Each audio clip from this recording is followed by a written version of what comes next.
بسم الله الرحمن الرحيم يا أيها الذين آمنوا اتقوا الله وقولوا قولا سديدا يصلح لكم أعمالكم ويغفر لكم ذنوبكم ومن يطع الله ورسوله فقد فاز فوزا عظيما إنا عرضنا الأمانة على السماوات والأرض والجبال فأبين أن يحملنها وأشفقن منها وحملها الإنسان إنه كان ظلوما جهولا صدق الله العظيم وقال النبي صلى الله عليه وسلم لتتبعن سنن من قبلكم شبرا بشبر وذراعا بذراع حتى لو سلكوا جحر ضب لسلكتموه قلنا يا رسول الله اليهود عليه وسلم فمن رواه الإمامان الجليلان البخاري ومسلم في صحيحيهما أو كما قال عليه الصلاة والسلام அளவில்லா அருளும் இணையில்லா கிருபையும் கொண்டு அகில உலகத்தை படைத்து பரிபாலித்து பராமரித்து இரட்சித்து பாதுகாத்து போஷிக்கக்கூடிய வல்ல நாயன் ஆதி பரம்பொருள் அல்லாஹ் அவனுக்கே அனைத்து புகழும் அல்ஹம்துலில்லாஹ். அந்த அல்லாஹ் குல் ஹுவல்லாஹு அஹத் அவன் ஒருவன். அந்த அல்லாஹ் அல்லாஹு ஸமத் அவன் தேவையற்றவன். அந்த அல்லாஹ் லம் யலித் அவனுக்கு குழந்தைகள் கிடையாது. வலம் யூலத் அவனுக்கு பெற்றவர்கள் கிடையாது. யஹ்லுகு மா யஷா நாடியதை படைக்கக்கூடியவன். யஃஅலு மா யஷா நாடியதை செய்யக்கூடியவன். ஹுவல்லதி யுஸவ்விருக்கும் ஃபில் அர்ஹாமி கைஃப யஷா தாயுடைய கற்பறையில் விரும்பக்கூடிய தோற்றத்தை கொடுப்பவன். வலம் யகுல் லஹு குஃபுவன் அஹத் அவனுக்கு நிகராக ஈடாக இணையாக ஒப்பாக உவமையாக யாரும் கிடையாது என்பதாக நான் சாட்சி சொல்கிறேன். ஸலாத் எனும் கருணையும் சலாம் எனும் ஈடேற்றமும் நபிகுலத் திலகம் மனு குலத்தின் மகுடம் மாநிலம் போற்றும் மாமேதை உலகுக்கு வந்த உத்தமர் கருணை கடல் காரூண்ய வள்ளல் நற்குணத்தின் தாயகம் நபிகள் நாயகம் ஸல்லல்லாஹு அலைஹி வஸல்லம் அன்னவர்கள் மீதும் அந்த அண்ணல் நபிகளாருடைய வாழ்க்கை வழிமுறைகளை அடியொற்றி நடப்பதில் அணுவளவும் நெறிபிசகாது அகிலத்தார்களுக்கெல்லாம் அழகிய முன்மாதிரியாக வாழ்ந்து காட்டிய அன்னாருடைய தோழர்கள் சஹாபாக்கள் கியாம பரியந்தம் வரை வரக்கூடிய முஃமினான முஸ்லிமான ஆண்கள் பெண்கள் அனைவர் மீதும் உண்டாகட்டும். நாட்களுக்கெல்லாம் சிறந்த நாளாகிய வெள்ளிக்கிழமை நாளில் அல்லாஹ்வால் கடமையாக்கப்பட்ட ஜும்ஆவுடைய கடமையை நிறைவேற்றுவதற்காக வேண்டி அல்லாஹுடைய மாளிகையில் நேர காலத்தோடு வந்தமர்ந்திருக்கும் அல்லாஹ்வின் நல்லடியார்களே, கண்ணியமான கனவான்களே, பேரன்புமிக்க பெரியார்களே, வல்லவன் அல்லாஹ்வை மௌத் வரைக்கும் அஞ்சி பயந்து தக்வாவோடு வாழுமாறு முதலில் உபன்யாசம் நிகழ்த்தக்கூடிய எனக்கும் அப்பால் செவியேற்கக்கூடிய உங்களுக்கும் நான் நல்லுபதேசம் செய்கிறேன். இத்தகுல்லாஹ். கண்ணியமான சகோதரர்களே, அல்லாஹ்வின் நல்லடியார்களே, உலக வாழ்க்கை என்பது நிரந்தரம் இல்லாத ஒரு வாழ்க்கை. அல்லாஹ் சுப்ஹானஹு வ தஆலா மௌத்துக்கும் ஹயாத்துக்கும் இடைப்பட்ட ஒரு வாழ்க்கையாக இந்த வாழ்க்கையை தந்திருக்கிறான். உலகத்தில் மனிதர்கள் எதையெல்லாம் பாக்கியமாக நினைக்கிறார்களோ அதெல்லாம் பாக்கியம் கிடையாது. ஒரு சிலர் நினைக்கிறார்கள் பணம் இருந்தால் பெரிய பாக்கியசாலி. இல்லை, அது பாக்கியம் கிடையாது. இன்னும் ஒரு சிலர் பட்டத்தை பெரிய பாக்கியமாக நினைக்கலாம், அதுவும் பாக்கியம் கிடையாது. இன்னும் ஒரு சிலர் பெரும் பெரும் பதவிகள், பெரும் பெரும் ஆட்சிகள், அதிகாரங்கள், சொத்து செல்வங்கள், தனக்கு இருக்கக்கூடிய தனித்துவமான சில குடும்ப அந்தஸ்துகள், இதை பாக்கியமாக நினைக்கலாம். ஆனால் உலகத்தில் ஆக பெரிய பாக்கியம் ஸல்லல்லாஹு அலைஹி வஸல்லம் சொன்னார்கள், மௌத் வரைக்கும் நீங்கள் சுஜூது செய்தாலும் அல்லாஹ்வுக்கு நன்றி செலுத்தி முடிக்காத ஒரே ஒரு பாக்கியம் இஸ்லாமிய பாக்கியம் மாத்திரம்தான். கலிமாவுடைய பாக்கியம். உலகத்தில் எது இருக்கலாம், எது இல்லாமல் இருக்கலாம், பணம் இருக்கலாம், இல்லாமல் இருக்கலாம், என்ன உலகத்துடைய பாக்கியங்கள் இருக்கலாம், இல்லாமல் இருக்கலாம். சகோதரர்களே, இஸ்லாம் என்ற பாக்கியத்தை அல்லாஹ் தந்திருக்கிறானா? ஸல்லல்லாஹு அலைஹி வஸல்லம் சொன்னார்கள், மௌத் வரைக்கும் நீங்கள் சுஜூதில் இருந்து அல்லாஹ்வுக்கு இதற்கு மட்டும் நன்றி செலுத்தினாலும் நன்றி செலுத்த முடியாது.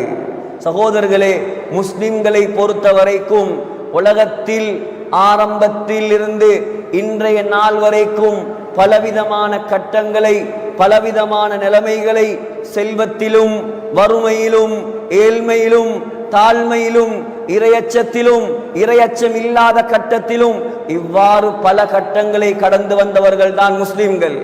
ஸல்லல்லாஹு அலைஹி வஸல்லம் தான் காலங்களை எல்லாம் சுருக்கமாக 5ஆக பிரித்து சொல்லிவிட்டார்கள். முஸ்தத்ரக் அல ஸஹீஹைன் லில் இமாம் ஹாக்கிம் அன்-நைசாபுரி அலைஹி ரஹ்மா அவர்களுடைய ஹாக்கிம் என்ற கிரந்தம், முஸ்தத்ரக் என்ற கிரந்தத்தில் பதிவு செய்யப்பட்ட சஹீஹான ரவாயத். அடுத்தது முஸ்னத் அஹ்மதில் வரக்கூடிய ஹதீஸ். ஸல்லல்லாஹு அலைஹி வஸல்லம் 4ஆக 5ஆக காலங்களை பிரித்தார்கள். முதலாவது காலம்தான் அது நுபுவத்துடைய காலம். நுபுவத்துடைய காலம் அது எப்படியான காலம்? ஸல்லல்லாஹு அலைஹி வஸல்லம் சொன்னாங்க, கைருல் குரூனி கர்னி, உலகத்தில் வந்த நூற்றாண்டுகளில் எல்லாம் சிறந்த நூற்றாண்டு அது என்னுடைய நூற்றாண்டு, நான் வாழ்ந்த காலம். ஏன்? குர்ஆன் இறக்கப்பட்ட காலம் அந்த காலம். ஜிப்ரீல் அலைஹிஸ்ஸலாம் உலகத்துக்கு அடிக்கடி இறங்கி போன காலம் அந்த காலம். மலக்குமார்களுடைய உதவியை சஹாபாக்கள் நேரடியாக கண்டது அந்த காலம். இஸ்லாம் என்ற ஜோதி மங்கி மறைந்து மண்ணோடு மண்ணாக போயிருக்கும் அந்த காலத்தில் ஸல்லல்லாஹு அலைஹி வஸல்லம் என்ற அந்த முஹம்மதுல் முஸ்தபா என்ற தீர்க்கதரிசியின் மூலமாக முழு உலகத்துக்கும், சகோதரர்களே, எந்த அளவுக்கு என்றால் ஆரம்ப காலம் இஸ்லாம் 4 பேருக்கு மட்டும்தான். பொம்புல கதீஜா ரலியல்லாஹு அன்ஹா, ஆண் அபூபக்கர் ரலியல்லாஹு அன்ஹு, அடிமை ஸைத் இப்னு ஹாரிஸா ரலியல்லாஹு அன்ஹு, சின்ன புள்ள அலி ரலியல்லாஹு அன்ஹு. இந்த 4 பேரை வைத்து ஆரம்பித்த இஸ்லாம். சகோதரர்களே, ஸல்லல்லாஹு அலைஹி வஸல்லம் பத்ர் களத்தை சந்திக்கிறார்கள். 313ஆக உயர்ந்திருந்தது. அதற்கு பின்னால் ஸல்லல்லாஹு அலைஹி வஸல்லம் உஹது களத்தை சந்திக்கிறார்கள். 313 1000ஆக மாறி இருந்தது. அதுக்கு பின்னால் ஸல்லல்லாஹு அலைஹி வஸல்லம் ஹுதைபியா உடன்படிக்கைக்கு வருகிறார்கள். 1000 பேராக இருந்த முஸ்லிம்கள் 1400ஆக மாறி இருந்தது. அதற்கு பின்னால் ஸல்லல்லாஹு அலைஹி வஸல்லம் மக்கா வெற்றியை சந்திக்கிறார்கள். 1400க்கு மேலாக மாறிவிட்டது. கடைசியாக ஹிஜ்ரி 11ஆம் ஆண்டு ஹஜ்ஜத்துல் வதா ஸல்லல்லாஹு அலைஹி வஸல்லம் அரஃபாவில் குத்பா ஓதுகிறார்கள். அந்த குத்பாவை கேட்ட முஸ்லிம்களுடைய எண்ணிக்கை 1,24,000ஆக மாறிவிட்டது. ஒரு மனிதருடைய சாதனை, ஒரு மனிதருடைய தியாகம், ஒரு மனிதர் பஷ்ட கஷ்டம், ஒரு மனிதர் சிந்திய ரத்தம், ஒரு மனிதர் வாங்கிய ஏச்சு, ஒரு மனிதர் வாங்கிய அடி, ஒரு மனிதர் அல்லாஹ்வுக்காக சுமந்த சிரமங்கள் இந்த உலக வரலாற்றை தலைகீழாக பெரட்டியது. அந்த நூற்றாண்டில் வாழ்ந்த மனிதர் தான் இன்றைக்கு கூகுள் அடிச்சு பார்த்தாலும், எங்க நீங்க பார்த்தாலும் உலகத்தில் மிகச்சிறந்த மனிதர் யார் என்று அடித்து பாருங்கள், முஹம்மது ஸல்லல்லாஹு அலைஹி வஸல்லம் உடைய பெயர் தான் வந்து நிற்கும். சகோதரர்களே, உலகத்தில் வாட்ஸ்அப் இல்லாமல், ஃபேஸ்புக் இல்லாமல், இன்ஸ்டாகிராம் இல்லாமல், எந்த சமூக வலைத்தளமும் இல்லாமல் 1.8 பில்லியன் 1.8 பில்லியன் மக்கள் பின்பற்றக்கூடிய ஒரே மனிதர் அந்த முஹம்மது ஸல்லல்லாஹு அலைஹி வஸல்லம். உலகத்தில் குடிகாரர்களாக, கொலைகாரர்களாக, கொள்ளைக்காரர்களாக, மோசமானவர்களாக, நிர்வாணிகளாக தவாஃப் செய்த மக்களை அல்லாஹ்வே சொல்றான் குர்ஆனில், வமா கான ஸலாத்துஹும் இன்தல் பைத்தி இல்லா முகா வ தஸ்தியா. ஜாகிலியத்துடைய காலத்தில் அந்த மக்கள் எப்படி தொழுவார்கள் தெரியுமா? தக்பீரை கட்டி கொண்டு விசில் அடிப்பார்கள். காபத்துல்லாஹ்ல தக்பீரை கட்டி கொண்டு விசில் அடித்தவர்களை வ தஸ்தியா நிர்வாணமாக கைதட்டி கொண்டு காபத்துல்லாவை சுத்தி ஓடித்திருந்த மக்களை அஸ்ஹாபி கன்னுஜூம், என்னுடைய நண்பர்கள் வானத்தில் மின்னக்கூடிய நட்சத்திரங்களை போல. ஃபபிஐஹிம் இக்ததைதும் இஹ்ததைதும், யாரை பின்பற்றினாலும் நேர்வழியை அடைவீர்கள். வகுல்லன் வஅதல்லாஹுல் ஹுஸ்னா, எல்லா சஹாபாக்களும் சொர்க்கவாதிகள் என்பதாக அல்லாஹ்வால் வாக்கு கொடுக்கப்படும் அளவுக்கு ரலியல்லாஹு அன்ஹும் வரது அன், இந்த உலகத்தில் அல்லாஹ்வுடைய பொருத்தத்தை அடைந்த மக்களாக மாற்றினார் முஹம்மது ஸல்லல்லாஹு அலைஹி வஸல்லம். அதுதான் இந்த உலகத்தில் வாழ்ந்த, இந்த உலகம் கண்ட, இந்த உலகம் கடந்த நூற்றாண்டுகளில் மிகச்சிறந்த நூற்றாண்டு. சகோதரர்களே, ஹிஜ்ரி 11ஆம் ஆண்டு ரபியுல் அவ்வல் மாதம் பிறை 12 துஹாவுடைய நேரத்தில் உலக வரலாற்றையே பிரட்டிய அந்த மனிதர், உலக வரலாறை தலைகீழாக பிரட்டிய அந்த தலைவர் உலகத்தை விட்டு விடை கொடுத்தார். அன்றைய தினத்தில் அனஸ் ரலியல்லாஹு அன்ஹு சொல்கிறார், இன்றைக்கு முஹம்மது ஸல்லல்லாஹு அலைஹி வஸல்லம் மதீனாவுக்குள் காலடி எடுத்து வைத்தாரோ அதாஅ குல்லி ஷை, முழு மதீனாவும் ஒளிமயமாக மாறியது. முஹம்மது ஸல்லல்லாஹு அலைஹி வஸல்லம் உலகத்தை விட்டு பிரிந்த அந்த நாள், அந்த தினம் அவ்லம குல்லு ஷை, முழு மதீனாவும் இருட்டாக மாறிவிட்டது. அன்றைய தினத்தில் சகோதரர்களே, ஸல்லல்லாஹு அலைஹி வஸல்லம் குறிப்பிட்ட முதலாவது காலம், சிறந்த காலம் முடிவுக்கு வந்தது. இரண்டாவது காலம் சொன்னாங்க ஸல்லல்லாஹு அலைஹி வஸல்லம், ஐயாமுல் ஹிலாஃபா, ஹிலாஃபத்துடைய காலம். ஹிலாஃபத்துடைய காலம், ஹிலாஃபத் என்றா என்ன? பிரதிநிதித்துவம். பிரதிநிதித்துவம்டா என்ன? முஹம்மது ஸல்லல்லாஹு அலைஹி வஸல்லம் எந்த வழிமுறையில, எந்த தோற்றத்துல இந்த இஸ்லாமிய சமூகத்தை வழி நடத்தினார்களோ அந்த வழிமுறையிலிருந்து ஒரு அணுவளவும் கூட நெறி பிசகாது ஸல்லல்லாஹு அலைஹி வஸல்லமை பின்பற்றி 4 கலீஃபாக்கள் ஆட்சி செய்தார்கள். அந்த காலம்தான் ஐயாமுல் ஹிலாஃபா, ஹிலாஃபத்துடைய காலம். சகோதரர்களே, ஸல்லல்லாஹு அலைஹி வஸல்லமுக்கு பின்னால் ஆட்சியை ஏற்றார் அபூபக்கர் சித்திக் ரலியல்லாஹு அன்ஹு. 2.5 வருடம் இஸ்லாத்தை கட்டி காத்தார். அபூபக்கர் ரலியல்லாஹு அன்ஹு மௌத்தாகும் போது, அபூபக்கர் ரலியல்லாஹு அன்ஹு மௌத்தாகும் போது வெறுமனே ஹிஜாஸ் மாநிலம், வெறுமனே யமன் தேசம், ஈராக்கில ஐனு தமர் என்ற ஒரு பகுதி, இது மாத்திரம்தான் இஸ்லாமிய சாம்ராஜ்யமாக இருந்தது. அபூபக்கர் ரலியல்லாஹு அன்ஹு ஹிஜ்ரி 13ஆம் ஆண்டு மரணித்தார். 13ஆம் ஆண்டு மரணித்தார். ஹிஜ்ரி 13ஆம் ஆண்டு இஸ்லாமிய சாம்ராஜ்யத்தின் 2வது கலீஃபாவாக ஸல்லல்லாஹு அலைஹி வஸல்லம் உடைய அடுத்த மாமனார் உமர் ரலியல்லாஹு அன்ஹு ஆட்சி பொறுப்பை கையில் எடுத்தார். சகோதரர்களே, 10.5 வருடம் உலக வரலாறு காணாத ஒரு தலைவர், 10.5 வருடம் உலகத்தில் யாரும் செய்யாத சாதனைகள், 10.5 வருடம் யமன் வரைக்கும் இருந்த இஸ்லாத்தை சைனா வரைக்கும் கொண்டு போனார். 22 லட்சம் சதுர மைல் கிலோமீட்டர் இஸ்லாமிய சாம்ராஜ்யமாக மாற்றினார். சகோதரர்களே, தன்னுடைய ஆட்சி காலத்தில் ஒரு பள்ளி அல்ல, 2 பள்ளி அல்ல, 5 பள்ளி அல்ல, 5000 பள்ளிகளை கட்டினார். வரலாறுகளை பிரட்டி பாருங்கள். மஸ்ஜிதுல் அக்ஸா, இன்னைக்கு நாங்க காண்ற மஸ்ஜிதுல் அக்ஸா எதுவும் மஸ்ஜிதுல் அக்ஸா கிடையாது. மஸ்ஜிதுல் அக்ஸா அங்கே இருக்கக்கூடிய மஞ்சள் கலர் டோம் நம்முடைய ஊரிலும் அதே அச்சு அசலாக கட்டி இருக்கிறார்கள். அல்லாஹ் அந்த பள்ளியை வைத்து தீனை ஹயாத்தாக்க வேண்டும். சகோதரர்களே, அடுத்த பள்ளி இருக்கிறது மஸ்ஜிதுல் அக்ஸாவிலே, அதுக்கு பேரு ஜாமிஉல் கிபலி. மஸ்ஜிதுல் அக்ஸாங்கிற பேர்ல 2 பள்ளியில போட்டோ தான் வரும். ஒன்று மஞ்சள் கலர் டோம் உள்ள பள்ளி, காத்தாங்குடி பள்ளி. அடுத்தது ஒரு டார்க் பச்சை கலர் டோம் உள்ள பள்ளி, பழைய தோற்றத்தில் இருக்கிற பள்ளி. அந்த பள்ளிக்கு அடித்தளம் போட்டதும் உமர் ரலியல்லாஹு அன்ஹு தான். மஸ்ஜிதுல் அக்ஸா இஸ்லாமிய வரலாற்றில் வரலாறு மறக்க முடியாத, வரலாறு மறைக்க முடியாத 4 வெற்றிகளை கண்டது.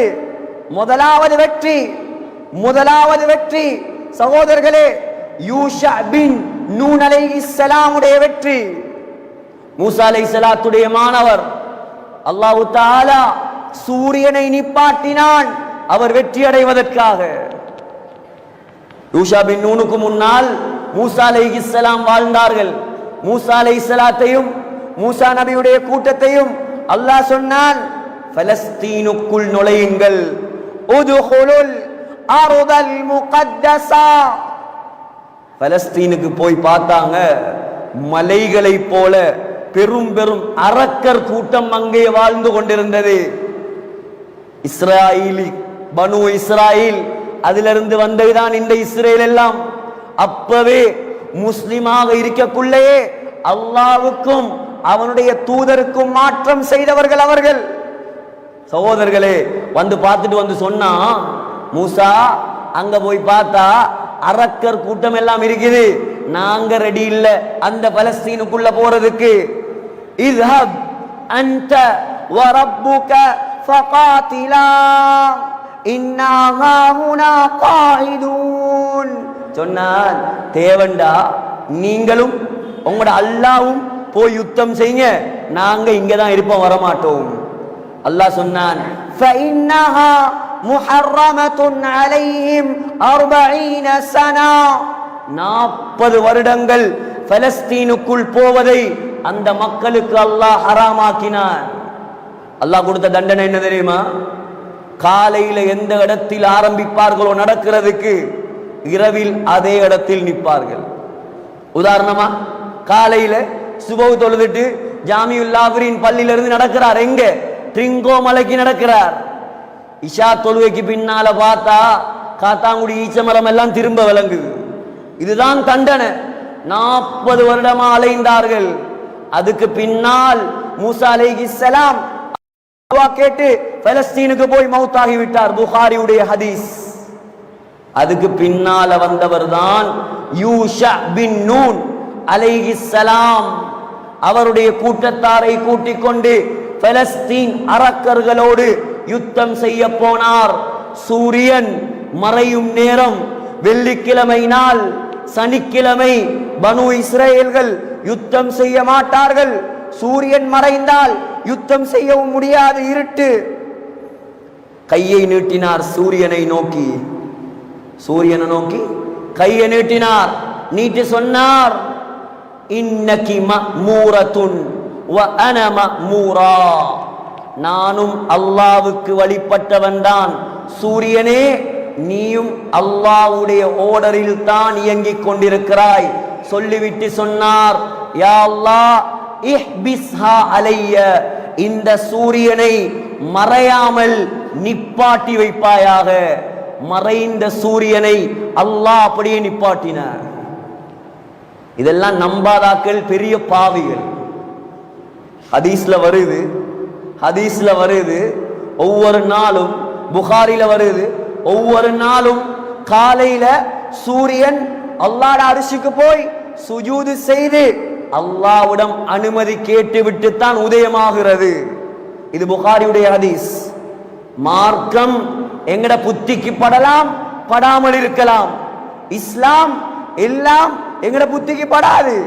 ஆனால் அல்லாஹ் சொன்னால், அல்லாஹ்வுடைய கண்மணி நாயகம் சொன்னால் கண்ணை பொத்திக் கொண்டு நம்ப வேண்டும்.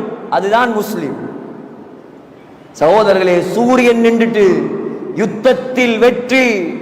யூஷா பின் நூன் அலைஹிஸ்ஸலாம் முதலாவது வெற்றி கண்டார். இரண்டாவது வெற்றி அதுதான் ஹிஜ்ரி 15ஆம் ஆண்டு உமர் ரலியல்லாஹு அன்ஹுடைய ஆட்சியில் தான் அல்லாஹ் பலஸ்தீனை மீட்டிக் கொடுத்தான். மூணாவது வெற்றி சலாஹுத்தீன் அய்யூபியுடைய வெற்றி.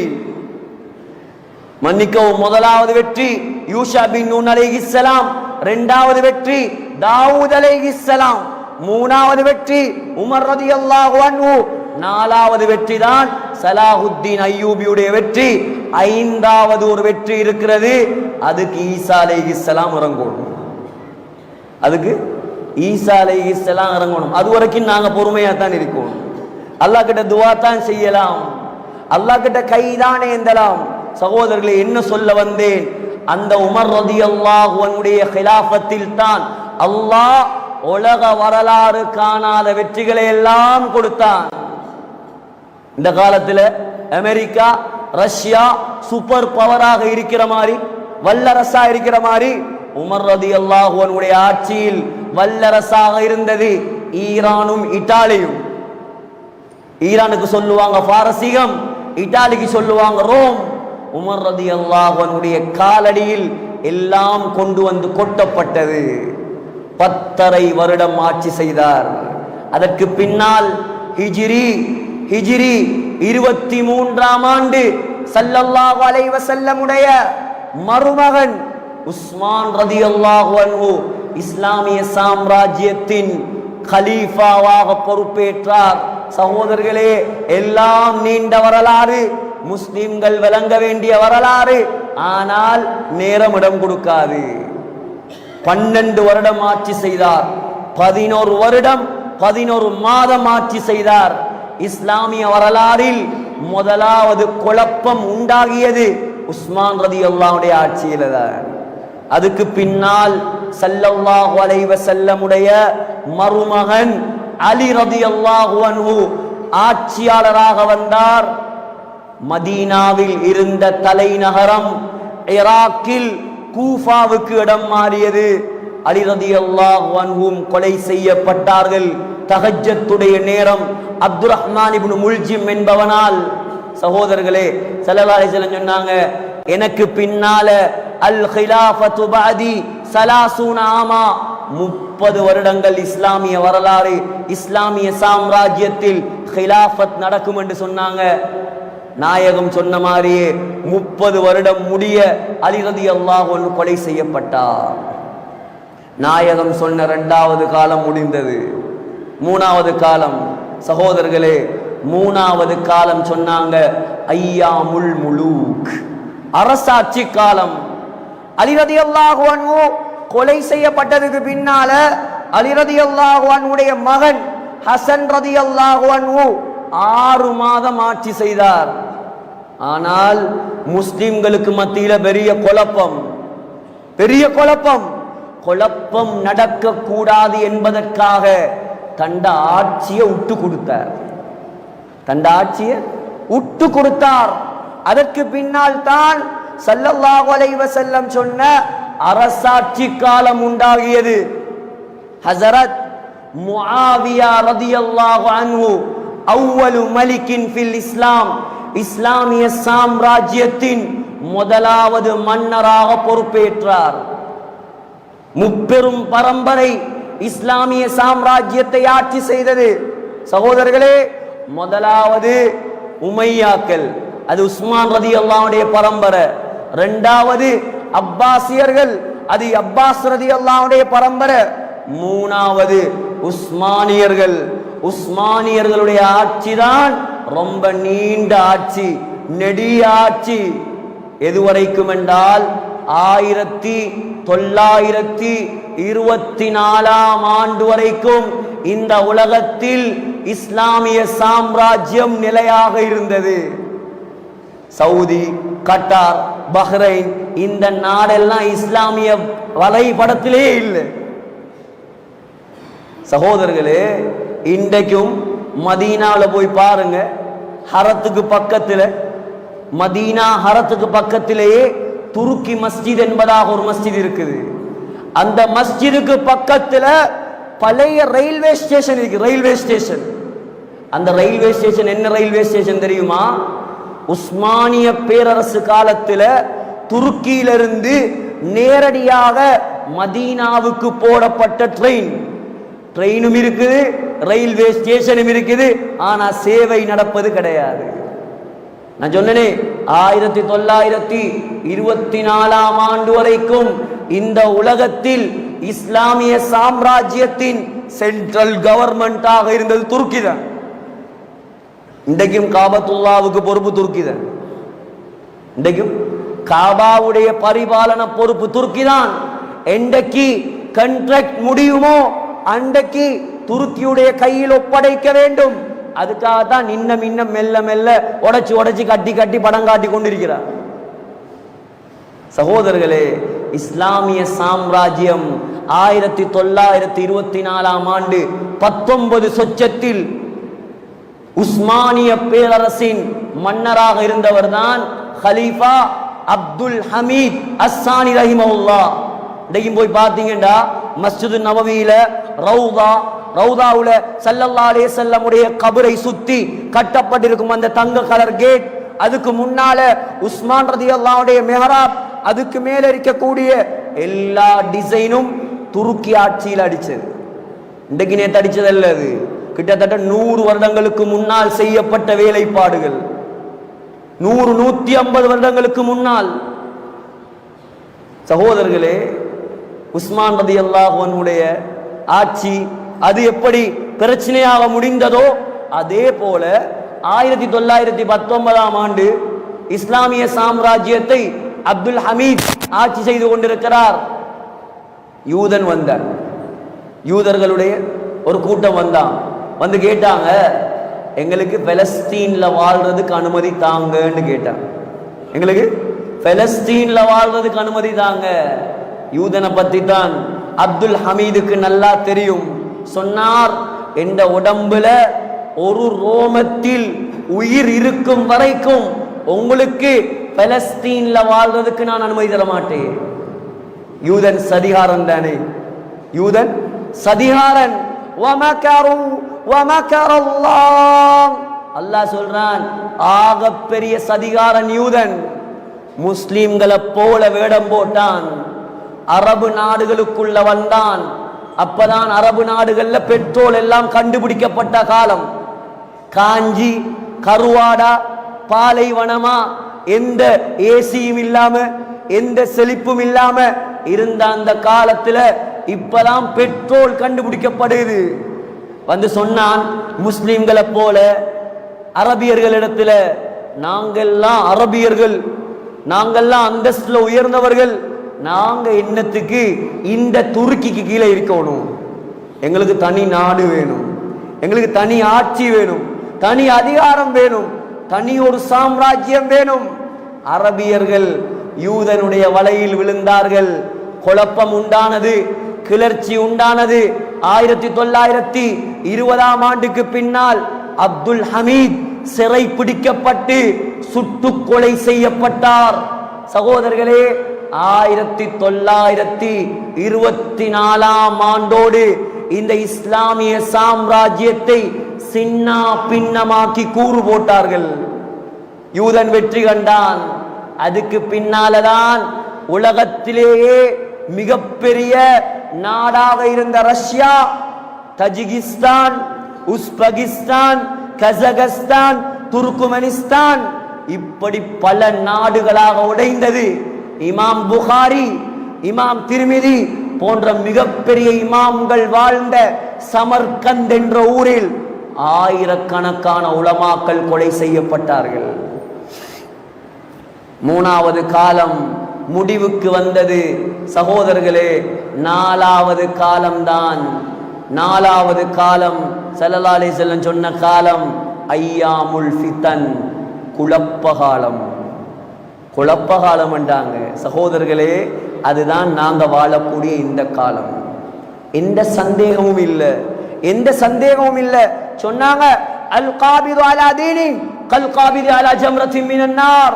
இந்த காலம் எவ்வளவு பயங்கரமான காலம் தெரியுமா? ஒரு மனிதன் தன்னுடைய ஈமானை பாதுகாப்பது உள்ளங்கையில் நெருப்பு தணலை வைப்பதை விட கஷ்டமான காலம். பதிரு பில்லாமாலி ஃபிதனன் ககிதாயில் லைலில் முத்ரிம்.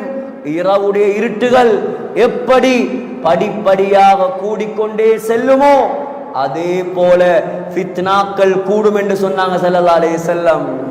யூஷிகுல் உமம் அன் ததா அலைக்கும் கமா ததா அல் அகலது இலா கஸ்அதிஹா. சாப்பாட்டு ராமர்கள் சாப்பாட்டு பேசன கண்டா, சாப்பாட்டு சகன கண்டா எப்படி போட்டி போட்டு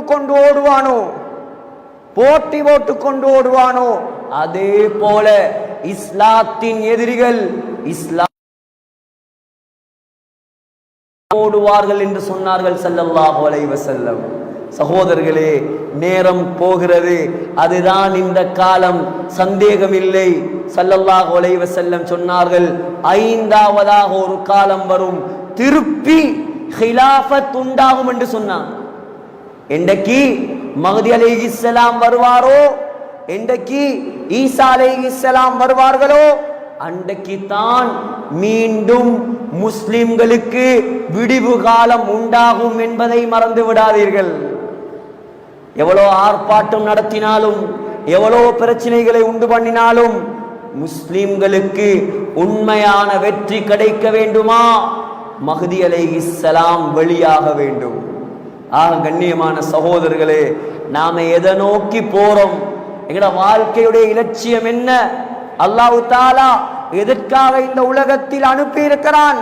வரக்கூடிய காலம் எப்படி இருக்கும் என்பதை கூட விளங்காமல் துனியாவை மட்டும் சம்பாதித்தா போதும், உலகத்தில் சொத்து செல்வங்களோட வாழ்ந்தால் மட்டும் போதும், காத்தாங்குடியில் எனக்கு ஒரு 5-6 ப்ராப்பர்ட்டி இருந்தா போதும் என்று வாழ்ந்தால் சகோதரர்களே நஷ்டம் சகோதரர்களே. ஆகையால் இருக்கக்கூடிய காலம் பயங்கரமான காலம். ஸல்லல்லாஹு அலைஹி வஸல்லம் சொன்னாங்க, ஒரு வருஷத்துக்கு பின்னால் வரக்கூடிய அடுத்த வருஷம் மோசமா தான் இருக்கும் சகோதரர்களே. ஃபித்னாவுடைய காலம். கபரை நோக்கி போகக்கூடிய மக்கள் நாம், நம்முடைய வாழ்க்கையை பத்தி கொஞ்சம் சிந்திக்கணும். நான் மரணித்தால் அல்லாஹ்வை சந்தோஷமான முறையில் சந்திப்பேனா? இந்த காத்தாங்குடி என்ற முஸ்லிம் ஊரில் எத்தனை வருடங்களாக நான் வாழ்கிறேன், அல்லாஹ்வுக்கு நான் செய்தது என்ன? சிந்தித்து பாருங்கள். அல்லாஹ்வுக்கு நான் செய்தது என்ன? எனக்காக எவ்வளவு செஞ்சிட்டேன்? நான் இந்த பிள்ளைகளுக்கு சொத்து சேர்த்தேன், குடும்பத்துக்கு நல்ல நல்ல அந்தஸ்துகளை தேடி கொடுத்தேன், பெருநாளைக்கு லட்சக்கணக்கில் உடுப்பெடுத்து கொடுத்தேன். சிந்தித்து பாருங்கள், நான் மௌத்தாகினால் எந்த மகன் என்னுடைய ஜனாசாவை தொழுவிப்பதற்கு மார்க்கத்தை அவனுக்கு படித்து கொடுத்திருக்கிறேனா? பாப்பா மௌத்தானா, பாப்பாவுக்கு பள்ளி அசர தொழுவிக்கிறதா அல்லது பெத்த மகன் தொழுவிக்கிறதா? சொத்து சேர்த்து கொடுத்த வாப்பா, செல்வங்களை அள்ளி கொடுத்த வாப்பா, மகன் கை கட்டி பார்த்து கொண்டு நிற்க யாரோ தொழுகை நடத்துகிறார். இதை போல நஷ்டம் வேற என்ன இருக்குது? நஷ்டம் இதெல்லாம், கேவலம் இதெல்லாம் உலகத்துல ஒன்றும் இல்லையா? பரவாயில்ல ஹஸரத், நான் எந்த மகனுக்கு மார்க்கத்தை படித்து கொடுத்திருக்கிறேன், நான் மௌத்தானா அவன் எனக்கு துவா செய்வான். இப்படி யாராவது இருந்தா அவர்தான் காத்தாங்குடியின் சாதனையாளர். அவர் நிம்மதியா தூங்கலாம் கபூர்ல. ஏன்? புள்ள துவா செய்து செய்து அனுப்பி கொண்டிருப்பான். சகோதரர்களே, காத்தாங்குடியில 10-15 கடை இருக்கிறது. இவர் சாதனையாளரா? காத்தாங்குடியில சாதனையாளர்கள் யார் தெரியுமா? இந்த ஜாமியுல் வாஃபிரின் பள்ளிக்கு யார் முதலா காணி கொடுத்தாரோ அவர் பெரிய சாதனையாளர். மஸ்ஜிதுல் அக்ஸாவுக்கு முதலாக யாரு காணி கொடுத்தானோ, காணி துண்ட அள்ளி கொடுத்தானோ அவன் பெரிய சாதனையாளர். மெத்த பள்ளி, சுட்ட பள்ளி, கிதரியா பள்ளி, கிட்டத்தட்ட 100 பள்ளிகள் தெரிக்குது காத்தாங்குடியில. அந்த 100 பள்ளியையும் யார் உருவாக்கினார்களோ அவர்தான் காத்தாங்குடியின் சாதனையாளர்கள். ஏன்? கபர்ல அவர் தூங்கிக் கொண்டிருக்கிறார். ஒவ்வொரு நாளும் செய்யக்கூடிய சுஜூதுடைய நன்மை ஆட்டோமேட்டிக்கா அவர் கபருக்கு போய் கொண்டிருக்குது. இது சாதனை சகோதரர்களே. ஃபலாஹ் மதரசா யார் உருவாக்கினாரோ அவர் சாதனையாளர். சபீலுர் ரஷாத் யார் உருவாக்கினாரோ அவர் சாதனையாளர். எத்தனை உலமாக்கள் இந்த ஊரில் இந்த மதரசாக்களால் உருவாக்கப்பட்டதோ அவர்கள் ஓதக்கூடிய ஹுத்பாக்கள், அவர்களால் படிக்கக்கூடிய மாணவர்கள், அவர்களுடைய அவ்வளவு நன்மையும் கபருக்கு போய் சேரும் சகோதரர்களே. ஆகையால் நான் சொல்லல துனியாவெல்லாம் தூக்கி வீசிட்டு ஒன்றுமே இல்லாமல் பரதேசிகளை போல மாறுங்க, அதல்ல இஸ்லாம். அல்லாஹ் நமக்கு செல்வத்தை தந்திருக்கிறானா, ஆகுமான முறையில ஹலாலான முறையில அல்லாஹ் தடுக்காத விதத்துல தாராளமா பயன்படுத்துங்க, எந்த பிரச்சனையும் இல்லை. ஆனால் உங்களோட கபருக்கு தேர்றத மறந்துடாதீங்க. நீங்க திங்கிறது குடிக்கிறது கட்டின ஊடு ஒன்றும் கபருக்கு வராது சகோதரர்களே. உங்களால் இந்த ஊரில் மார்க்கத்துடைய சேவைகள், சமூகத்துடைய சேவைகள் எத்தனை நடக்குதோ அத்தனையும் உங்களோட கபருக்கு வந்து சேரும். எனவே வாழ்ந்தோம் மடிந்தோம் என்று இருக்கக்கூடாது. நம்முடைய வாழ்க்கை ஒரு கதையாக மாறிவிடக் கூடாது.